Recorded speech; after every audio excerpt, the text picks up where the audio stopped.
Senhor bendito. Oh Deus, até aqui, que maravilha. Que alegria, Senhor, de estarmos aqui adorando o Teu nome juntos. E nessa hora que o irmão, Teu filho, vai repartir a palavra, o pão, o trigo conosco. Oh Deus, que a Tua unção esteja sobre ele, esteja nas Tuas mãos. E nós abrimos o coração para receber tudo quanto através do Teu filho, o Senhor quer trazer para nós esta manhã. E somente a Ti daremos honra, glória e toda adoração. Amém. Em nome de Jesus. Amém. Amém. Somos gratos ao Senhor por que Ele já tem feito essa manhã nas nossas vidas. Amém. Glória a Deus. Então o tema diz: romperá a tua luz como a alva e serás como um jardim regado. Tem dois pontos aqui: tem luz, onde não há luz, há trevas ou escuridão.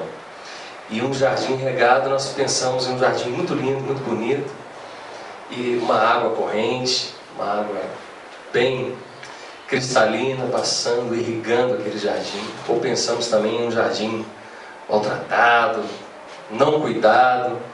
Quantos tem jardim em casa aqui? Gostam de mexer no jardim, regar? Eu sempre gostei de mexer na terra também. Meu primeiro trabalho era bem pequenininho. Fui trabalhar numa chácara e trabalhar com plantas também. Eu gosto de vez em quando mexer um pouquinho na terra. É bom esse contato com a terra, né? Mas é interessante que às vezes nós podemos ter um jardim em casa e, dependendo do jardim que nós temos em casa, nós pagamos alguém, um jardineiro, para cuidar, para trabalhar, cuidar. Tem que fazer, a gente pode fazer isso. Mas a nossa vida, como um jardim regado, nós precisamos cuidar. A gente não pode pedir alguém para cuidar da nossa vida espiritual. Alguém pode nos ajudar em oração, cuidando, mas nós precisamos ter esse trabalho de olhar para nós e perceber o que a gente precisa fazer para que esse jardim seja cuidado. Nós podemos pensar nossa vida como um jardim. A Bíblia fala de muitas coisas, tem várias analogias, mas nós podemos pensar também como um tabernáculo, morada do Senhor. Não é verdade? E a morada, o tabernáculo, tem quantas partes? 3. Tem o nosso corpo, tem a alma, tem o espírito. Adianta a gente cuidar do espírito, deixar o corpo, ou cuidar só do corpo e deixar o espírito e a alma. Os 3 se alimentam. Nós precisamos cuidar, ter esse cuidado. Vamos falar sobre a luz aqui, quando no verso 8 diz: assim a sua luz irromperá como a alvorada. Há um bichinho muito bacaninha, o pessoal chama de ratinho, mas é o hamster.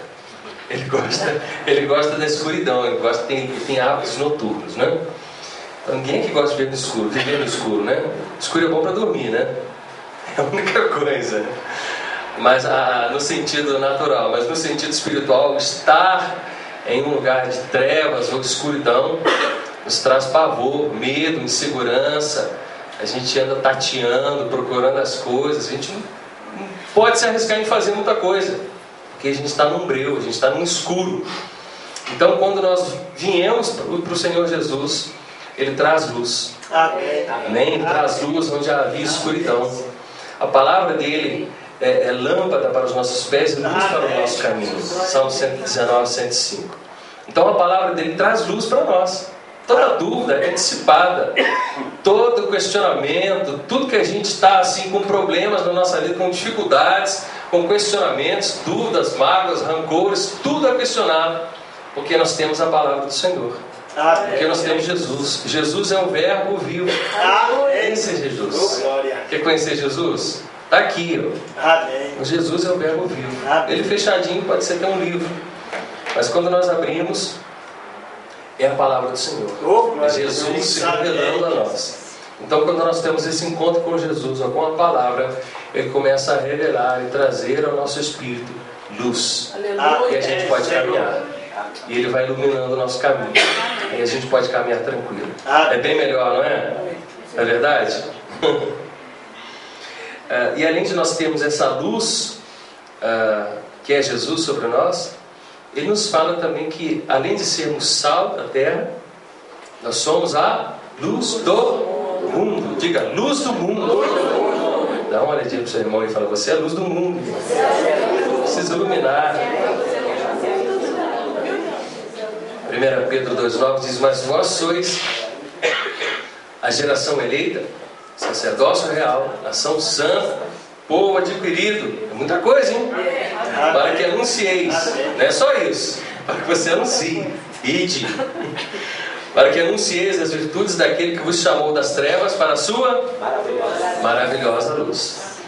E nós somos luz também do mundo. Além de sermos chamados, retirados de um lamaçal de pecado, de um lugar de trevas, de escuridão, nós somos colocados na luz maravilhosa de Jesus, para sermos também luz desse mundo. Mateus 5, 14 e 15 diz: vós sois a luz do mundo. Não se pode esconder uma cidade edificada sobre um monte. Impossível, né? Mas se acende a candeia, nem se acende a candeia e se coloca debaixo do alqueire, mas no velador, e dá a luz a todos que estão na casa. Então a luz serve para isso. Não é para colocar debaixo, é para colocar em cima. Até quando, por exemplo, acaba a luz, a gente acende a vela para iluminar, tá? Acende a vela para iluminar o ambiente. A gente não coloca a vela no chão. Ou a lamparina, né? Dos antigos a gente usava a lamparina, né? Quantos conheceram a lamparina na roça? Bom, né? Eu também. Eu não sou muito velho assim, não. A gente colocava querosene, acendia a lamparina, e colocavam na altura da janela, ou mais em cima no móvel. Por quê? Para trazer uma claridade no ambiente. A gente não coloca embaixo, né? A gente coloca em cima. Então a luz, que sou eu e a você também, não foi feita para ficar embaixo, e num bom sentido, tá? Não é para ficar em cima, não. Soberba, não. É para ficar em cima, para clarear, é para ser testemunho, é para mostrar ao mundo que está em trevas. Aonde você chegar, aonde houver trevas, aonde você chegar, a luz vai iluminar. Não é verdade? Quem é mais forte, a luz ou as trevas? A luz. Um fachozinho de luz, mas às vezes um fachozinho de luz já serve. Chega onde está breu. Acende uma lâmpadazinha pequenininha que seja. Olha, tem uma lâmpada ali. A pessoa vai seguindo. Já vai seguindo onde está aquela lâmpadazinha. Então, mesmo que você se considere um pequeno facho de luz, que ainda está para iluminar e irradiar mais ainda a luz de Jesus na sua vida, creia, as pessoas vão te seguir, as pessoas vão te olhar. Por isso, quando nós nos convertemos, ou quando nós... há quem diga que nós somos também desviados do mundo. Por isso, quando nós viemos para Cristo, as pessoas começam a olhar para a gente. Mas você virou crente, você está carregando a Bíblia, você está fazendo isso. Qualquer gesto, qualquer palavra, as pessoas vão ficar olhando para a gente. Mas você, olha só, você não pode mais beber, não pode mais isso. Se você fizer uma coisa errada, eles apontam o dedo para você. Olha, mas você... A luz incomoda às vezes, né? A luz brilha muito. É isso aí, nós somos chamados para ser luz do mundo. A luz precisava ser mantida acesa no tabernáculo. Vocês sabem disso, né? Havia iluminação no tabernáculo. Era feita diariamente, aquele trabalho era feito diariamente. Precisava repor todo dia o azeite. Não tinha energia elétrica, a gente tem energia elétrica. Mas aquela iluminação na época precisava ser colocada todo dia. Azeite. O azeite que era prensado, era usado para várias coisas. E uma dessas utilidades do azeite era para iluminar o templo, iluminar o tabernáculo. O tabernáculo quem é? Nós. E o azeite? O Espírito Santo. Amém. Então o Espírito Santo precisa estar na gente para iluminar. Amém. A gente não tem luz própria, não, irmão. Tem gente que acha que tem luz própria. Ele chega, onde ele chega, ele já chega meio posudo. Aí você olha assim: estou iluminando, irradiando. Ninguém tem luz própria. A gente precisa de uma luz. A gente precisa do azeite. Nesse sentido do tabernáculo, como nós somos do tabernáculo, nós precisamos do azeite para que essa luz ilumine. Glória a Deus. Não força a luz própria não, que vai queimar, vai dar problema. Amém?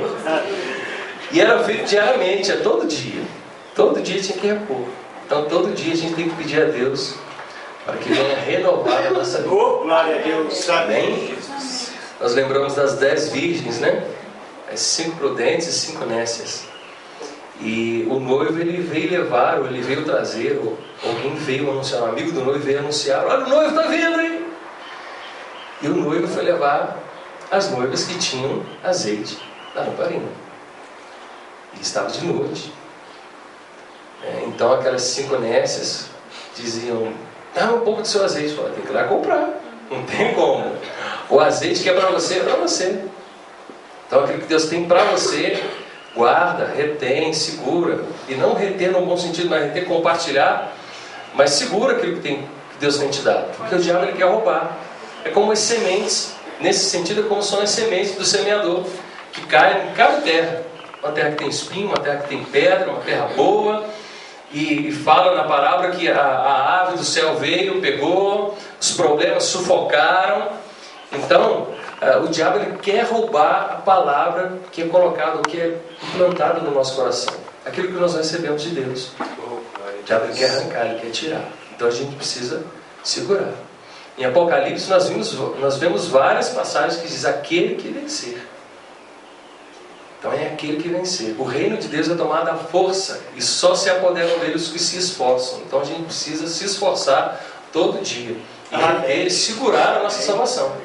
Há alguns que dizem por aí afora que uma vez salvo para sempre. No, it's not. Não é assim. Se a palavra do Senhor diz aquele que vencer, esforça-te, tem bom ânimo, então, porque pode ser que possa se perder. Por aumentar a iniquidade, o amor de muitos esfriará. Então a Bíblia está repleta de passagens ou de instruções para que nós possamos ter e usar essa caixinha aqui, que não é só para pentear o cabelo ou para usar chapéu, nada, para a gente pensar. A gente precisa pensar nas coisas. Então o Senhor vem iluminando, trazendo luz para o nosso entendimento, para que a gente comece a pensar nessas coisas. Porque aquilo que a gente recebeu de Deus hoje, saindo daqui, o diabo vai tentar roubar, vai tentar fazer com que a gente jogue fora, trocar a primogenitura por um prato de lentilha. Ele quer fazer isso, ele quer fazer com que nós percamos o melhor de Deus na nossa vida. Entendem isso? Amém. Amém? Ou amém? Então o noivo vem buscar a noiva. Quem é a noiva aí? Somos nós. Como diz um amigo meu na igreja, somos nós. Diga, somos nós. Falei. Verdade, a noiva vem buscar, mas nós precisamos ter azeite. Onde há falta de luz, há trevas. Por conseguinte, onde há trevas e escuridão, e viver na escuridão é terrível. Então, nesse contexto, irmãos, de Isaías 58, eu estava lendo, tem umas passagens muito interessantes. Nossa, essa é uma das passagens que eu achei muito interessante aqui.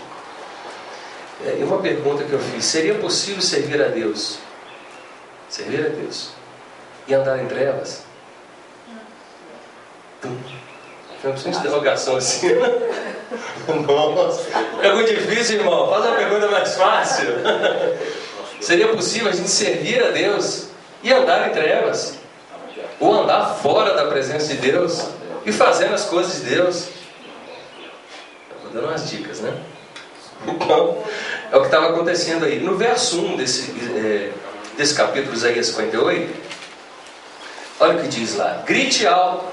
Deus falando para Isaías convocar e falar para o povo: grite alto, não se contenha, levante a voz como trombeta, anuncie ao meu povo a rebelião dele, e à comunidade de Jacó os seus pecados. É esta acusação que o profeta tinha que transmitir, essa mensagem de condenação àquele povo. Mas como assim? Eles estavam andando errado? Estavam. E a gente vai seguir um pouquinho os versos seguintes. Olha o verso 2 aqui, ó. Pois dia a dia me procuram. Olha, o povo estava procurando ao Senhor todo dia, diariamente. Dia a dia me procuram, parecem desejosos de conhecer os meus caminhos, como se fossem uma nação que faz o que é direito. e que não abandonou os mandamentos do seu Deus. Pedem-me decisões justas e parecem desejosos de que Deus se aproxime deles. Então, todavia, me procuram a cada dia. Havia aqui, irmãos, um povo que buscava Deus realmente. Estava buscando, interessado em Deus, fazendo a obra de Deus aqui. Mas o profeta foi convocado por Deus para clamar e gritar em alta voz a transgressão desse povo. Mas eles estavam buscando a Deus. Que coisa, né? Mas havia aqui uma fachada de religião nesse povo aqui. Também que era só naquela época.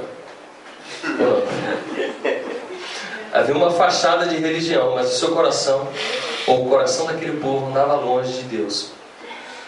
Os pretensos adoradores procuravam apenas a si próprios em tudo que faziam, ou em tudo que faziam. É isso que estava acontecendo com esse povo. O profeta não foi convocado por Deus à toa. E Deus não fala à toa. Deus não joga a conversa fora. Quando Ele está falando, a coisa é séria. Então a gente precisa ouvir o Pai. Quando o Pai está falando. Então Isaías foi convocado. Falou: levanta sua voz e anuncia ao povo a transgressão dele. Eles estão buscando. Eles me buscam todo dia. Eles estão interessados em mim. Mas tem coisa errada aí acontecendo no meio desse povo.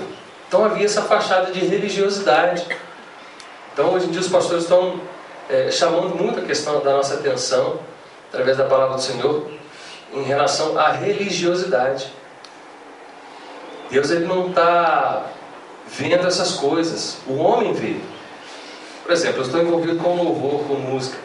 Há muitos grupos, há muitos ministérios, esse Brasil afora, gente que está assim, como diz a linguagem jovem, né? Está bombando, está arrebentando a boca do balão. Tá? Uma coisa linda, umas músicas lindas, um som maravilhoso. Mas pode ser que isso, a gente não está aqui para julgar ninguém, pode estar longe do que Deus almeja. Né? Aquele ditado que a gente fala: nem tudo que brilha é ouro. É uma pura realidade. Está pregando, está cantando, está falando e está com a vida fora do altar, está com a vida fora da presença de Deus.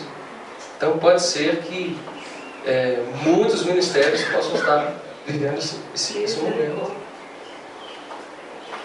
A gente vê, de vez em quando a gente vê uns boatos de ministérios, de grupos que cobram absurdos, cachês. Ah, mas isso é certo ou errado? Olha, digno de trabalho é o trabalhador. Tem gente que impõe algum valor, mas tem gente que impõe valores. Gente!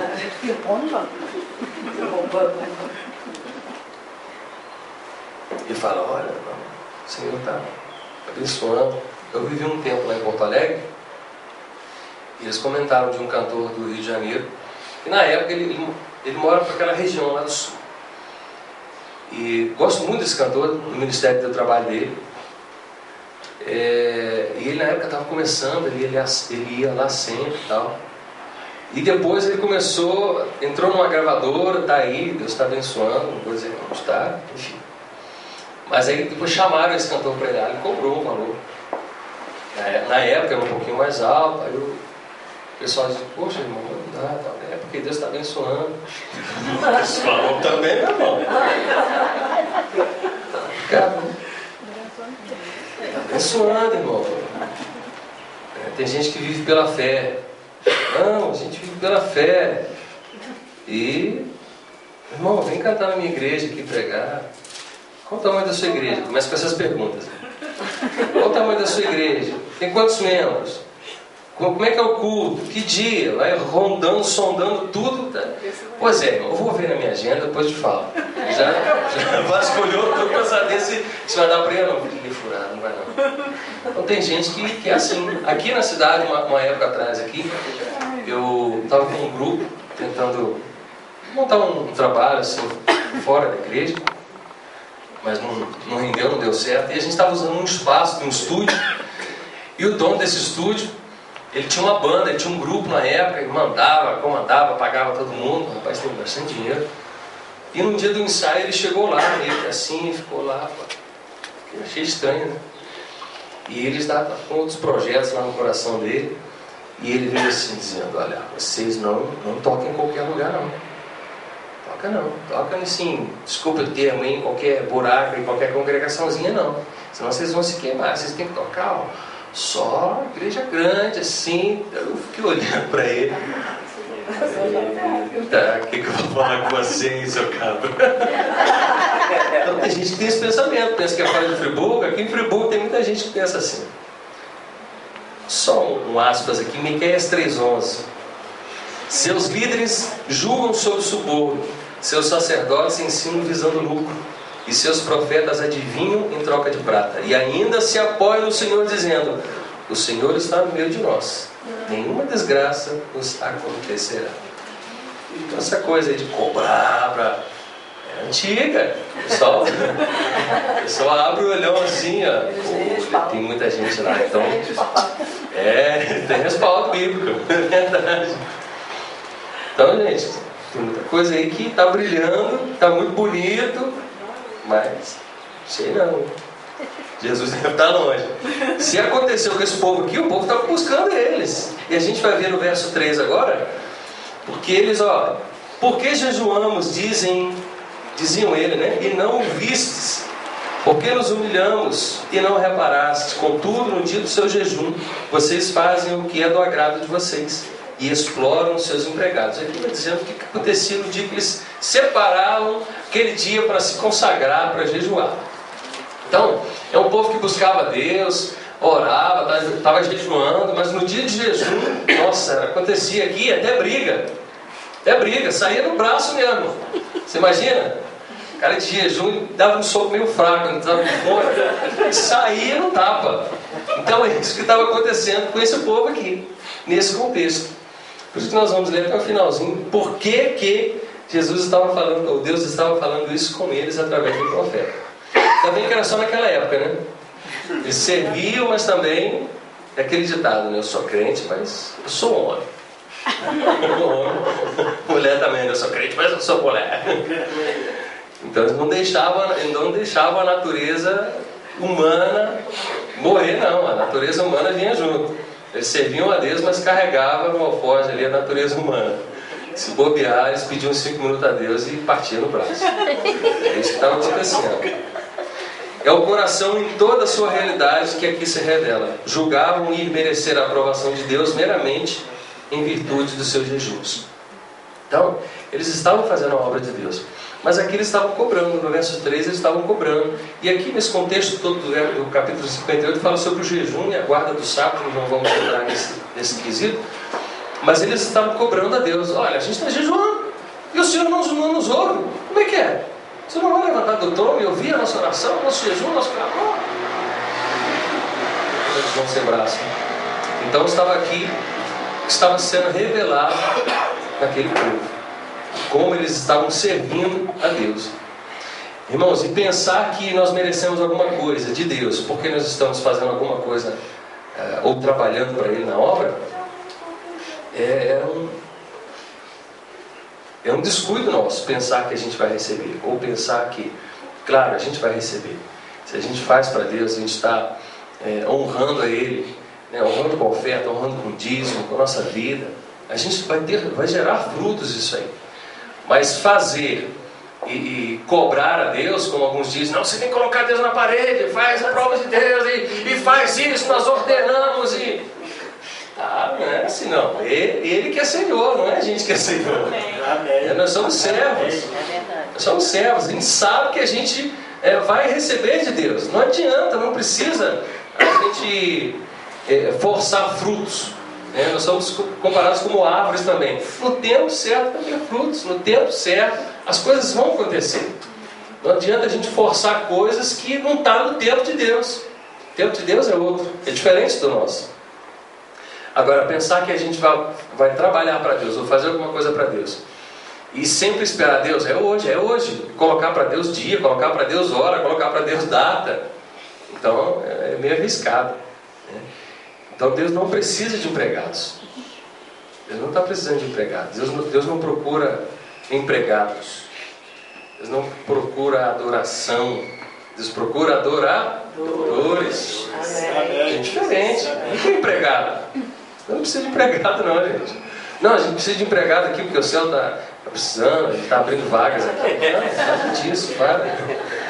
Se estamos fazendo coisas para conseguirmos algo de Deus, agimos errado. Ele já nos deu o que precisamos. Jesus, o melhor de Deus. A gente já está no lucro, irmão.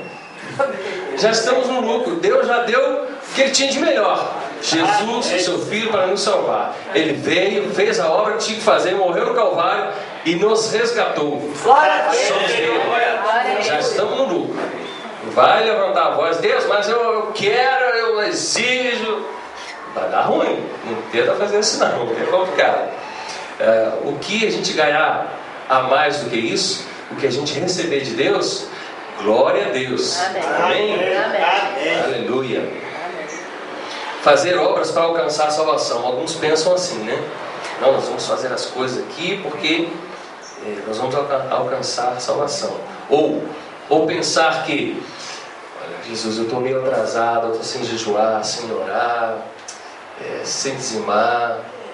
Então eu vou começar a fazer tudo novamente aqui porque eu preciso colocar em dia aqui as coisas que eu preciso alcançar do Senhor.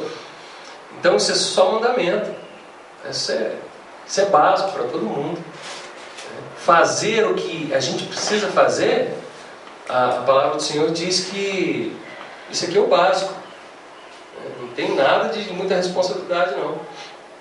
É igual alguém que não serve a Cristo diz: mas eu sou bonzinho, eu não mato, não fumo, não bebo. Mas tem que matar e beber para fumar e para ser bonzinho, para não ser bonzinho. Então isso são coisas básicas.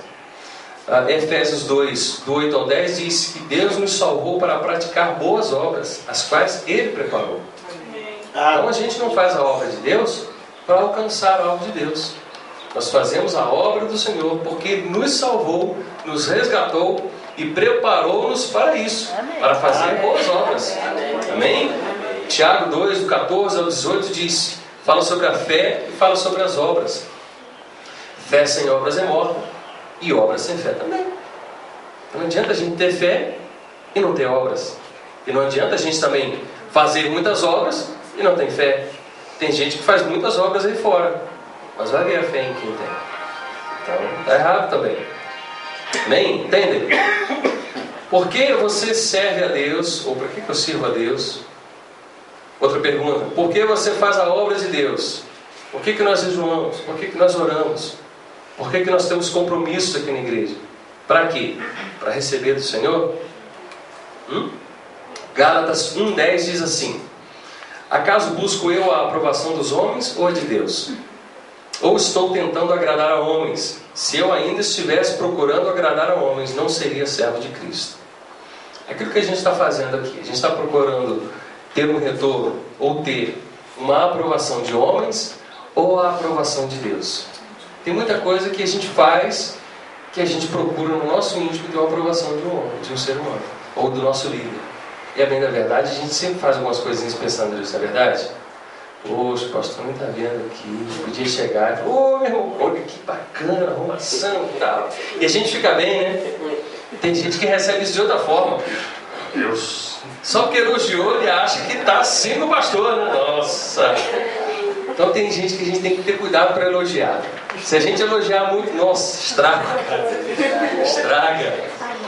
Então a gente tem que ter todo cuidado. Meu irmão, parabéns. Só isso, tá bom, joia. Parabéns, continue assim. Deus abençoe. Agora, sentar, olha, meu irmão, você está crescendo, nossa, que bênção. Você percebe que a pessoa pode receber alguma palavra a mais. Então agora começar a elogiar, não bajular, mas elogiar. Tem pessoas que não conseguem receber isso bem. Ela acha, ela vai começando a inflar na cadeira assim do pastor, e vai subindo. O pastor tem que, ô, pedaço. Eu sei que aqui não acontece essas coisas, só no cônigo lá. Essa igreja tem uns assim. E ele diz assim: acaso eu busco a aprovação de Deus ou a dos homens? Se eu busco a aprovação dos homens, eu não seria servo de Cristo. Então os homens podem até aprová-lo, mas Deus não. Entende? Posso fazer a coisa muito bem aqui. Posso ser um profissional gospel. Um profissional da palavra, um profissional da música. E Deus não está nem recebendo o que eu estou fazendo.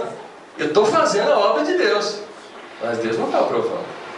O homem até aprova. Nossa, o cara que ajuda faz isso, faz aquilo, tal. Mas Deus não está aprovando. Deus quer que ele faça outra coisa.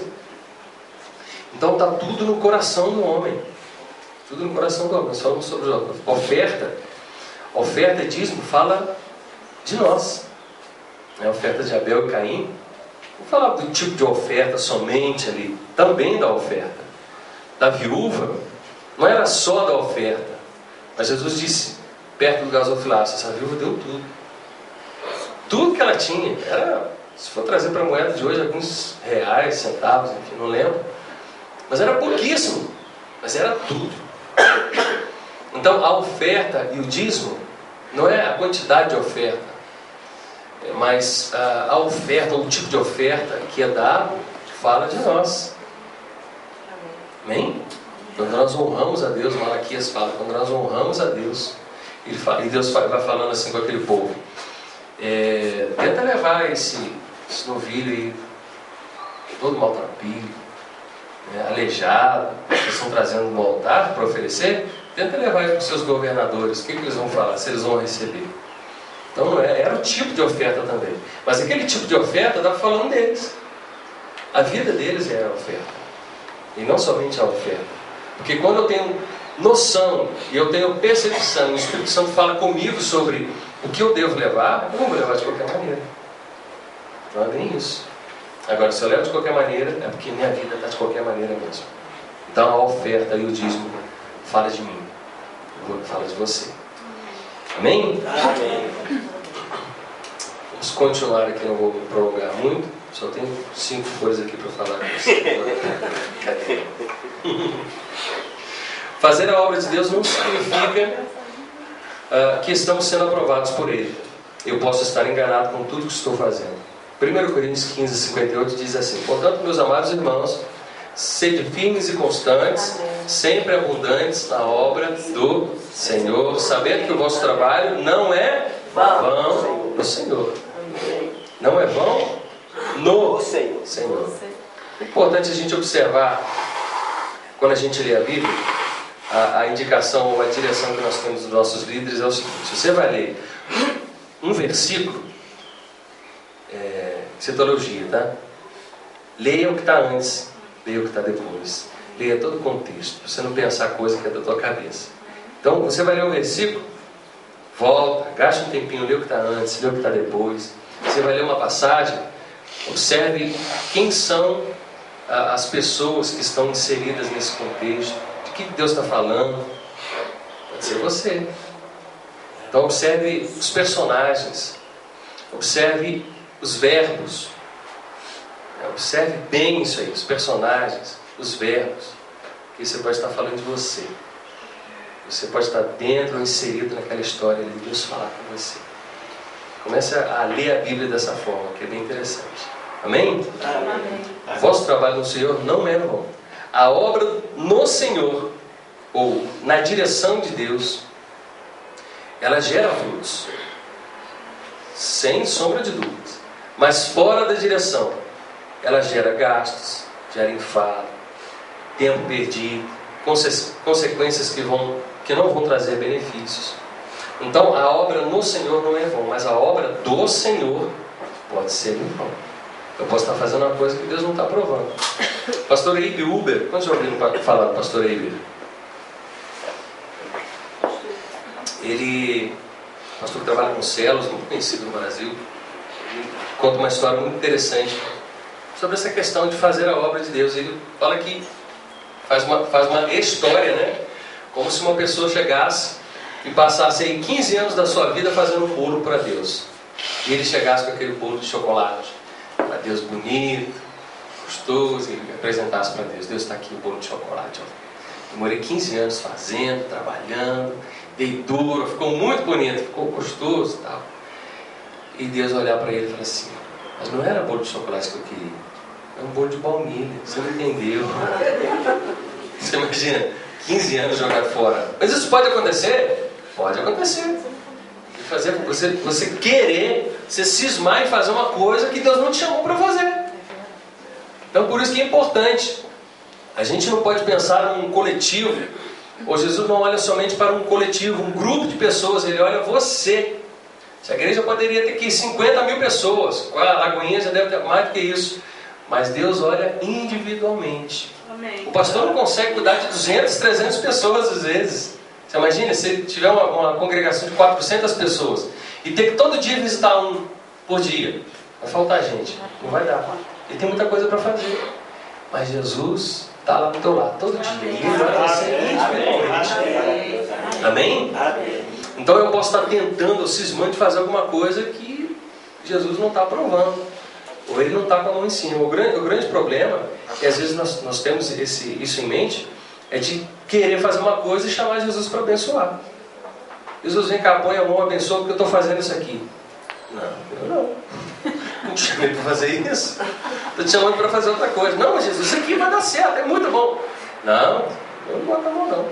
Aí vai, se me chamar o pastor, pastor, olha por mim, estou com um projeto aí, vai ser demais, vai ser bom demais. Estou vendo já. Aí às vezes a pastora ora, o pastor ora. Mas o que é? Não, é isso, tem direção de Deus? Não, tem. Não, quer dizer, acho que Deus está aprovando.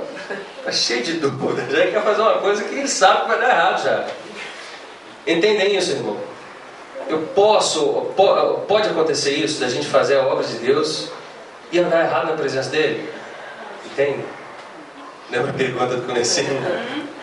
É isso, a gente tem que ter um cuidado muito grande. A gente pensa que Deus está abençoando, que as coisas estão acontecendo, está fluindo, mas não está. É ilusão de ótica, não está acontecendo. Exemplo de Saul, quando ofereceu no lugar do profeta Samuel sacrifício, não era para ele oferecer sacrifício. Samuel falou, eu vou lá, depois eu vou voltar e eu vou oferecer sacrifício. E estava uma guerra lá entre o povo, e Saul começou, se desesperar. Gente, o que vai acontecer? Samuel, cadê Samuel? Cadê Samuel? Ela lá pro relógio, não tinha relógio. Mas cadê Samuel? Cadê Samuel? Cadê Samuel? E nada de Samuel chegar. Pô, eu sou o rei, Eu que mando aqui nesse negócio aqui, então vamos dar atrás aí, vamos oferecer sacrifício. Oferecer sacrifício. Aí Samuel chega. Como diz um pastor amigo nosso, cabeção, o que você está fazendo aí? Você não vinha, tinha que oferecer o sacrifício. Não é assim não. Não é assim que a banda toca. Não era para você fazer isso. E Deus o rejeitou. Ele perdeu o reinado e perdeu a descendência do seu reinado. Quando a gente faz coisas fora da direção de Deus, a gente perde o reinado. A gente perde aquilo que Deus tinha para a gente. E aquilo que Ele tinha para a nossa geração, talvez possa se perder. Deus tem misericórdia. Mas isso era só no Antigo Testamento. Vai que. Então é assim que acontece. Então servir a Deus não é fácil. Não é pensar que a gente está fazendo e as coisas estão fluindo. Tudo que a gente faz gera frutos. Gálatas 5. Tudo que o homem plantar, isso também se fará. Gálatas 5. Tudo que nós plantarmos vai gerar frutos. Ou não, mas não é problema. Pode até não ter fruto, mas vai gerar problemas para nós e também para as pessoas que estão ao nosso lado. Por exemplo, fazer missões fora da nossa cidade. Tem gente, eu já tive um conhecido que ele queria fazer missões fora da cidade. Ver um grupo de missionários e tal. E eu quero fazer missões, eu vou. E insistiu tanto que o pastor liberou ele. Poucos meses depois, a moça estava grávida. Então ele voltar a fazer missões. A missão dele era outra. Mas tem essas coisas assim. Eu quero fazer as missões aqui nos Estados Unidos. Tivemos um congresso de missões da Maranata dia desse. Eu quero ir lá para os Estados Unidos, quero fazer missões lá.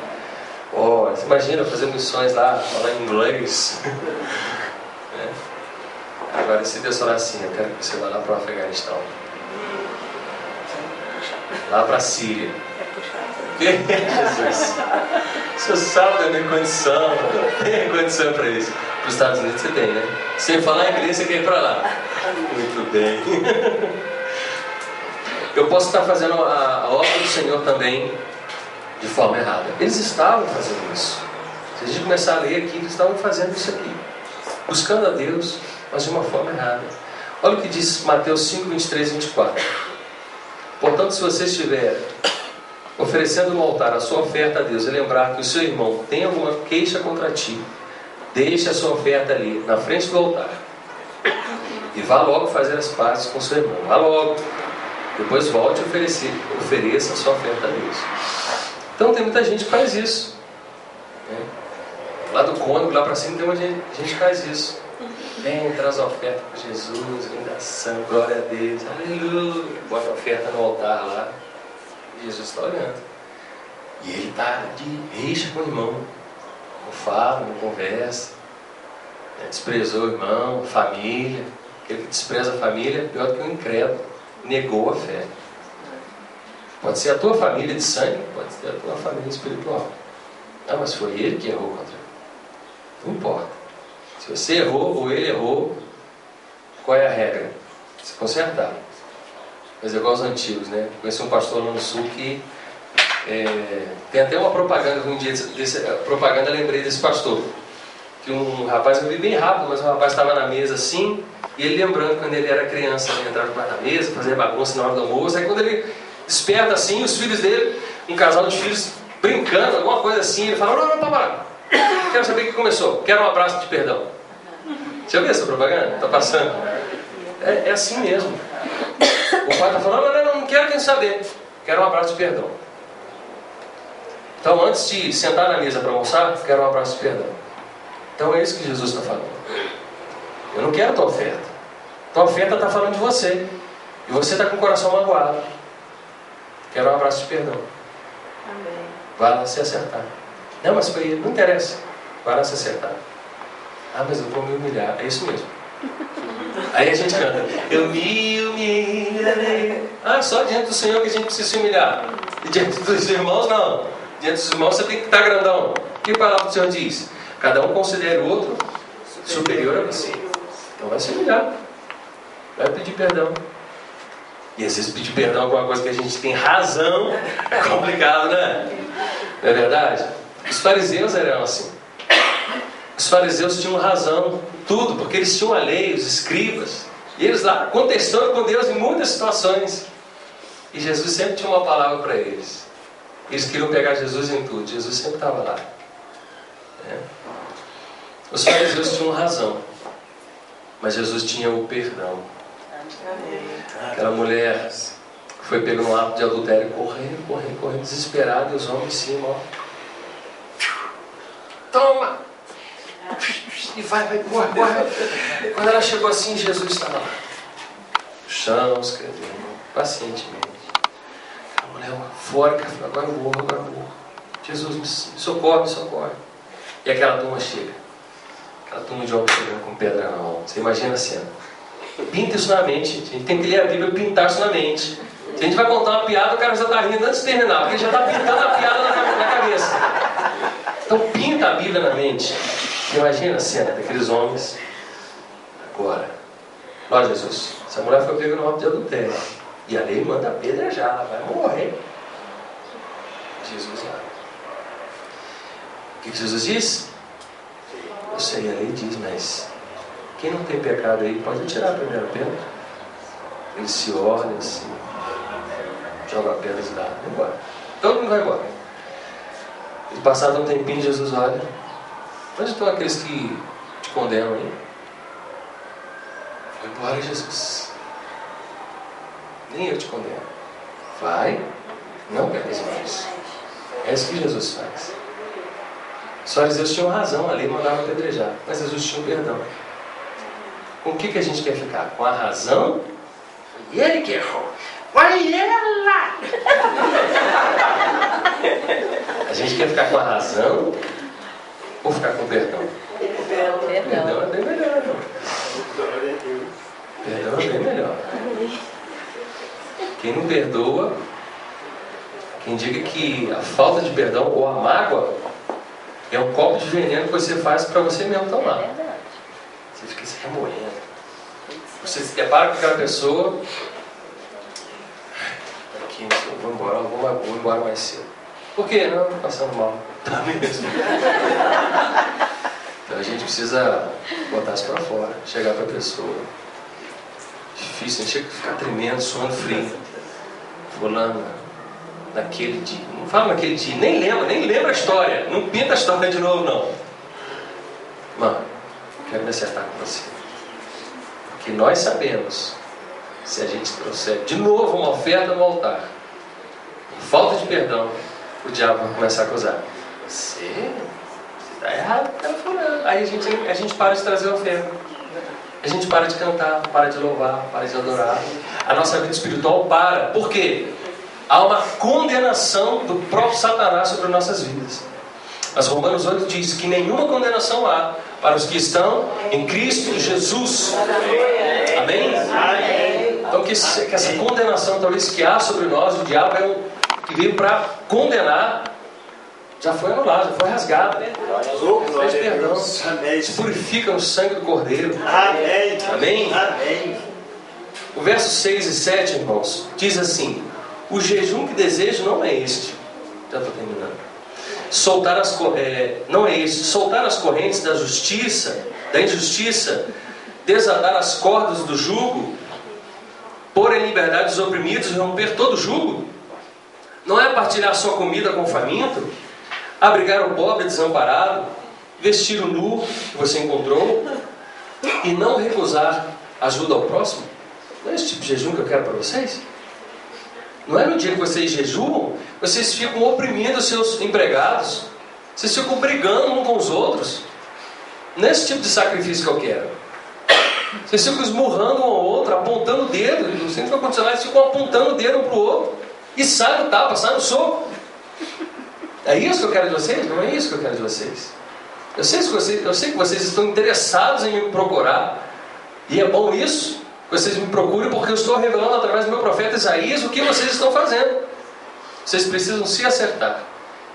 E aí no verso 8 que nós lemos, só para a gente fechar, é o que ele diz: se vocês fizerem isso, acertarem o que vocês precisam acertar, porque eu, Deus, estou falando, Deus estava falando aqui com eles, aí sim, a sua luz irromperá como alvorada.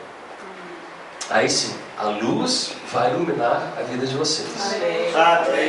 Vocês precisam fazer a coisa certa. E Deus estava trazendo aquele profeta para trazer uma orientação para eles. Vocês precisam se acertar.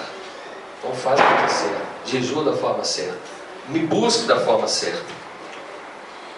Amém? Amém. O cristão pode até passar pela escuridão. Não é verdade? Ah não, mas eu tenho Jesus. É a luz que está iluminando a minha vida. Estou com a minha vida certa. Mas nós podemos, por vez por outras, passar por um momento de escuridão, de desespero. O que o Salmo 23 fala? Ainda que eu andasse no vale da sombra da morte. O vale da sombra da morte. Pinta o vale da sombra da morte. Sendo uma floresta negra. Aqueles filmes, né? Vou passar por aqui.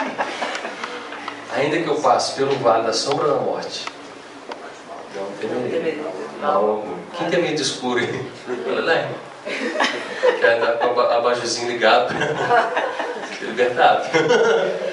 Ainda que eu passe pelo vale da sombra da morte, não temerei mal algum, porque tu está comigo. A vara e o teu cajado me consolam. O Senhor me guia, o Senhor é a luz.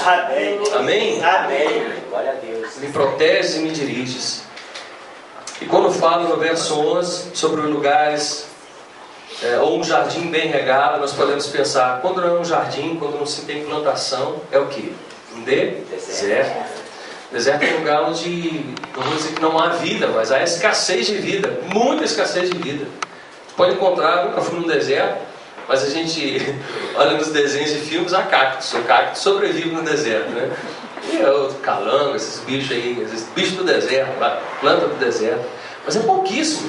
A gente vê mais deserto, mais areia do que algum tipo de vegetação. Então há escassez de vida. Deserto onde há escassez de vida, pouca água, muito sol escaldante. Isso gera um cansaço muito grande. Há momentos na nossa vida que gera isso em nós, não é verdade? Cansaço. Pastor, vamos lá, irmão, vamos lá. Deus. estufado, cansado, talvez seja um deserto. Ou talvez não, talvez você tenha dormido pouco. Deserto é um lugar de passagem, é um lugar de provação, é um lugar de crescimento, é um lugar onde gera dependência. Gera dependência. Imagina um deserto o dia inteiro. Muito calor, muito calor. Uma pessoa passa com um copinho d'água, fresquinho.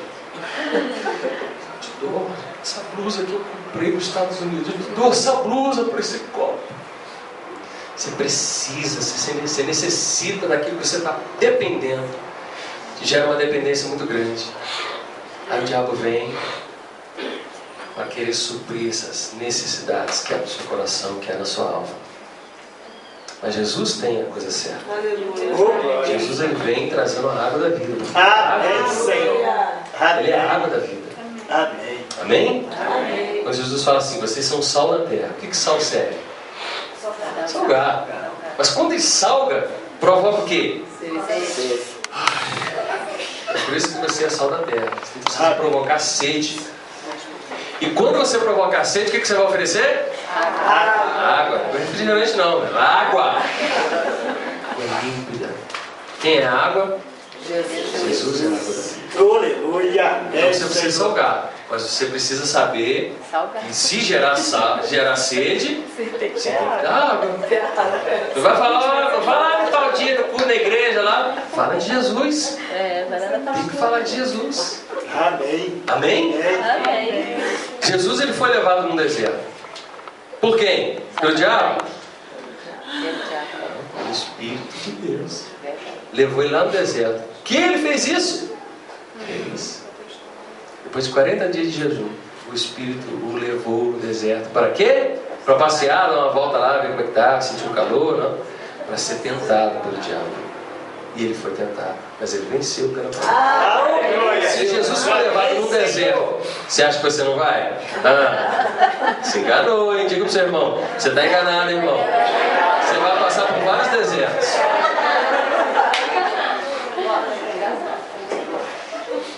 Se Jesus não poupou o seu próprio filho, ele vai te poupar? Espera. Mas Jesus ele quer fazer isso com a gente mesmo. Para a gente crescer. A gente precisa crescer. Você imagina um filho anda ao lado até os 15, 17, 18 anos. Ele fica, mamãe, vou falar com a mamãe. Vai se virar, filhão. Você está crescido, você está crescendo. O pai vai ensinando o filho. Até que eles começam a desgrudar, no bom sentido, né? E ele começa a perceber que ele vai crescendo e o grau de comprometimento com a vida, na escola, com os amigos, com aquilo que ele fala, com aquilo que ele faz, ele tem que se comprometer. Aí a tia na escola falou, filho, teu filho fez isso. Filhão, vem junto. O que você fez? Fala o que você fez. Isso não pode. Olha o que você fez. Isso tem que acertar. Então Deus faz isso com a gente. Ele nos chama. Não faça isso. Não pise aqui. Não fala ali. Então, o grau de comprometimento, quando a gente busca o Senhor, nasce de novo, e a gente vai crescendo, a gente vai aprendendo de Deus que aquilo que a gente fala gera compromisso. Aquilo que a gente não fala gera compromisso. Não é verdade? A gente não pode fugir, não tem como fugir. Se você se omitir, você está gerando alguma coisa na sua vida também. Descomprometimento com a palavra. Você precisa falar. Você precisa salgar. Se você não salgar, para que serve o sal? Para ser pisado. Quem quer ser pisado aqui? Pelos outros? Ninguém. Amém? Para concluirmos, meus irmãos, Israel estava buscando ao Senhor todo dia. Tinha um prazer em saber os seus caminhos. Tinha um prazer em se achegar a Deus. Mas estava vivendo também em pecado. Transgredindo a lei de Deus. Então, não se engane. Porque tem muita coisa que a obra de Deus está sendo feita. Mas Deus talvez não esteja colocando a mão em cima, não. Isso por aí afora, isso pessoalmente. Isso é uma reflexão que a gente tem que fazer. Eu posso estar fazendo alguma coisa para Deus, Deus não está aprovando. Hein? Não tem uma direção de Deus, não tem uma palavra de Deus. pastor amigo meu disse assim: eu não quero sair do Brasil para fazer missões lá em outro lugar, mesmo que seja nos Estados Unidos, mesmo que seja um lugar muito bacana, muito legal, que vou ter um recurso muito bom, vou ter uma oferta muito boa, eu vou sustentar minha família, e Deus pode fazer isso, amém? Agora, se Deus não me mandar, eu não vou fazer o que lá, só para ganhar dinheiro, vou perder meu tempo. Então, vamos fazer aquilo que Deus está mandando a gente fazer. Amém. Não vamos nos omitir. Que Deus nos mostre as áreas que nós precisamos mudar. E sejamos guiados pelo Espírito Santo em toda a verdade para romper barreiras, paradigmas, conceitos errados que pensamos estar certos, para que a sua luz resplandeça em nós e o rio da água viva comece a jorrar em nós, trazendo o novo de Deus. Amém, meus irmãos? Vamos orar? Pode fechar os seus olhos.